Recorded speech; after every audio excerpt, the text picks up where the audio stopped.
Welcome back to Aviation Mysteries, the podcast that unravels the enigmas of the skies. I'm Vanished Skies, and in this episode, we focus on a crucial chapter of the MH370 saga, the final communications from the aircraft. How can just a few words, spoken in the darkness of an ordinary flight, become the subject of intense scrutiny, debate, and mystery? Over a decade has passed since that fateful night, yet the final communications of MH370 continue to haunt investigators, aviation experts, and the families of those on board. Today, we will take you step by step through the timeline, explore the technical details, and share insights from official sources and experts. This is Episode 2, the final communications of MH370. Setting the scene, the calm before the storm. On the night of March 8, 2014, after taking off from Kuala Lumpur at 12:41 a.m., Flight MH370 had been cruising steadily at 35,000 feet over the South China Sea. For the first 40 minutes, all systems appeared normal, routine communications, smooth flight parameters, and a clear sky. Yet, as the aircraft prepared to transition from Malaysian airspace to Vietnamese airspace, a routine exchange was about to become the final audible connection between the flight and ground control. The last words, a routine handover. At 1:19 a.m., Malaysian Air Traffic Control initiated the handover to Vietnamese controllers. In a standard procedure meant to ensure continuous communication, the controller stated, "Malaysia 370, contact Ho Chi Minh on 120.9. Good night." Almost immediately, First Officer Farik Abdul Hamid replied in a calm, measured tone, "Good night, Malaysia 370. These words, so ordinary in their phrasing, would soon be analyzed to the minutest detail by experts. In the silence that followed, no further communication was recorded.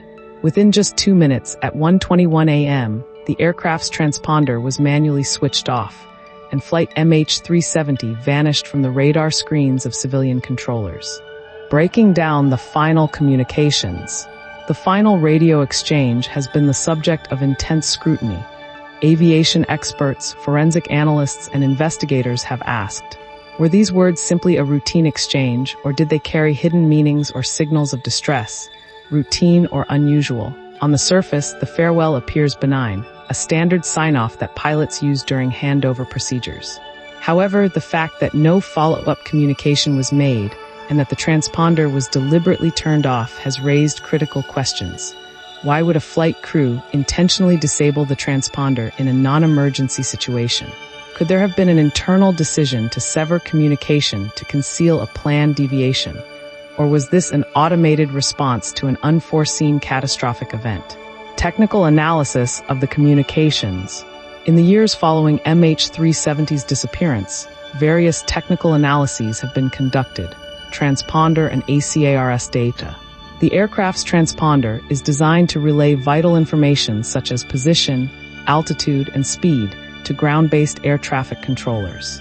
Alongside the Aircraft Communications Addressing and Reporting System, ACARS typically sends automated messages about flight conditions.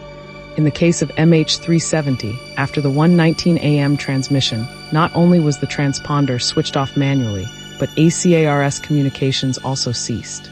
Expert insight, Dr. Helen Carter, an aviation communications specialist at the International Institute of Aerospace Research, commented, "The deliberate shutdown of the transponder is highly significant. In routine procedures, systems fail passively. A manual shutdown suggests conscious intervention." Satellite handshakes and Doppler analysis. Although voice communications ended at 1:19 a.m., MH370's satellite communication system continued to send automated hourly handshakes to an Inmarsat satellite. These pings provided the only remaining evidence that the aircraft was still in the air for up to 7 hours after contact was lost. A 2023 study published by researchers at Cambridge University re-examined the final 2 satellite pings using Doppler shift analysis. Their findings suggested that rather than an uncontrolled descent due to fuel exhaustion, the aircraft might have been undergoing a controlled eastward descent during its final moments. Expert insight. Professor Alan Hughes from Cambridge's Department of Aeronautics stated, "The Doppler shifts in those last signals are unusual. They hint at a controlled descent rather than a chaotic, uncontrolled fall. This does not rule out fuel exhaustion, but but it opens the possibility that someone was at the controls until the very end. Comparative analysis with other incidents. Comparisons have been made with other aviation incidents, such as the Helios Airways Flight 522 accident in 2005, where gradual hypoxia led to a ghost flight. However, unlike Helios, MH370's final communications did not include any distress signals that one would expect if the crew were aware of a catastrophic failure. Interpreting the silence. The final communications are thus a blend of normalcy and mystery. On one hand, the routine exchange suggests nothing was amiss. On the other hand, the immediate shutdown of the transponder and the absence of further communication point to a deliberate action. Family reactions. Families of those on board have clung to every detail of these final words. In interviews with major news outlets such as BBC News and Reuters, relatives have expressed both grief and bewilderment over the final moments. One family member stated, "We listened to that recording over and over. It sounded so calm, yet now it haunts us because we know it was the last time we heard his voice." The human element behind the communications. While much of the technical analysis focuses on the electronic signals and satellite pings, the human element is equally important. First Officer Farik Abdul Hamid. Farik's response, "Good night, Malaysia 370, has been replayed and analyzed extensively. Background: Farik was known among his colleagues as a diligent and cautious pilot. Friends and family recall that he often expressed both excitement and anxiety about his career progression. Final moments. Some speculate that his measured tone during the final exchange could indicate calm professionalism under pressure. However, given the subsequent disappearance of the aircraft, questions remain. Was his response part of a premeditated plan, or was he simply following standard procedures unaware of the imminent tragedy? The silent captain. Captain Zahiri Ahmed Shah, the senior pilot, did not speak during the final radio exchange. Background: known for his extensive experience, Captain Zahiri had flown thousands of hours and was considered one of the airline's most reliable pilots. Flight simulator revelations. Investigators later uncovered that Captain Zahiri had practiced flight paths on his home simulator that were curiously similar to the route MH370 took after its last contact. While no definitive link has been established, this detail has added fuel to theories of deliberate action, family interviews, and personal tributes. The voices of those left behind add a deeply human dimension to the final communications. A grieving spouse recounted the shock of hearing news that her partner's last words had been recorded only minutes before the plane disappeared. "It's as if that one simple goodbye has become the echo of his absence," she said. A close friend of Captain Zahiri mentioned that he was always methodical and composed. He wouldn't do anything without a plan. "It's hard to reconcile his calm demeanor with the chaos that followed," the friend remarked. These personal accounts remind us that behind every technical anomaly and mysterious signal, there are human lives and stories intertwined with the tragedy. Government and official reports on final communications. Multiple investigations have scrutinized MH370's final communications, drawing on data from air traffic controllers, military radar, and satellite records. The ATSB and Malaysian reports. Australian Transport Safety Bureau, ATSB. The ATSB's extensive search and investigation report from 2017 examined all available data, including the last communications. Their findings lean toward the aircraft having flown on autopilot for several hours after the transponder was disabled. Malaysian Ministry of Transport. The 2018 report by the Malaysian government highlights the deliberate nature of the transponder shutdown and emphasizes that no distress signal was issued. It also notes that while pilot action remains one of several theories, the data does not conclusively point to any single cause. Satellite data from Inmarsat. The role of satellite communications in the MH370 mystery cannot be overstated. Inmarsat's analysis. The company's analysis of the 7 pings after the disappearance provided the only reliable clues to the plane's final trajectory.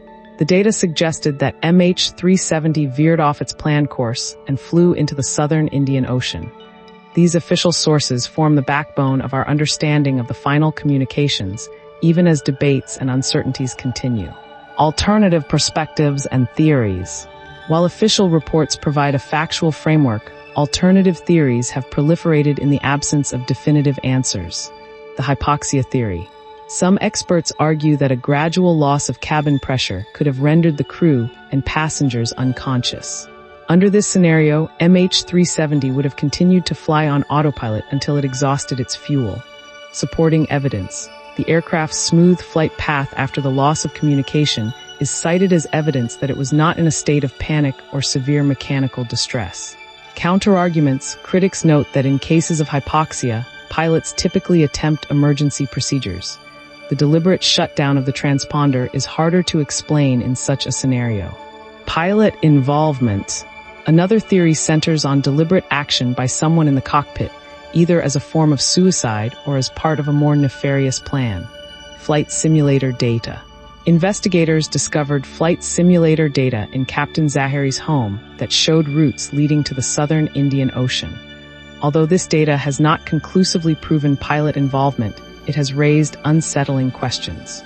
Behavioral analysis. Experts have scrutinized both pilots' backgrounds, looking for signs of personal distress or anomalies in their behavior.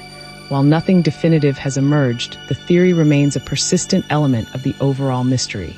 Hijacking and other scenarios.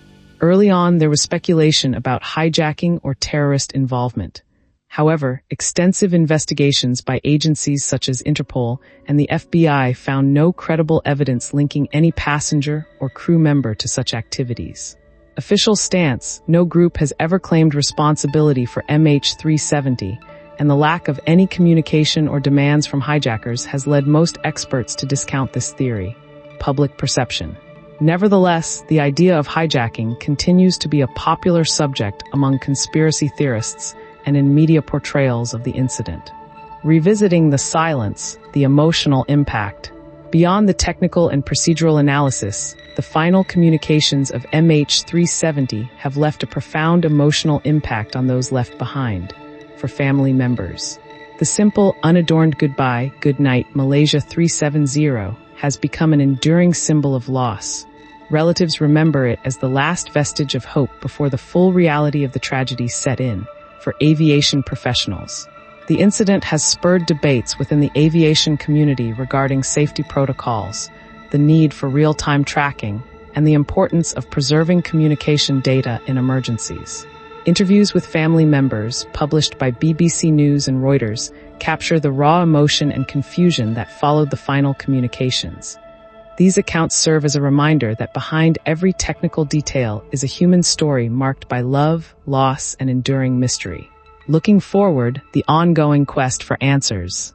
As we continue to analyze the final communications of MH370, many questions remain unanswered. What exactly prompted the shutdown of the transponder? Were the last words simply routine, or did they hold a deeper, unspoken message? How do we reconcile the evidence of a controlled descent from the Inmarsat pings with the abrupt silence that followed?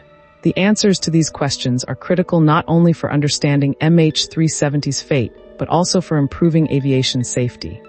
New tracking technologies, enhanced data sharing among international agencies, and ongoing research into flight behavior are all part of the legacy of MH370.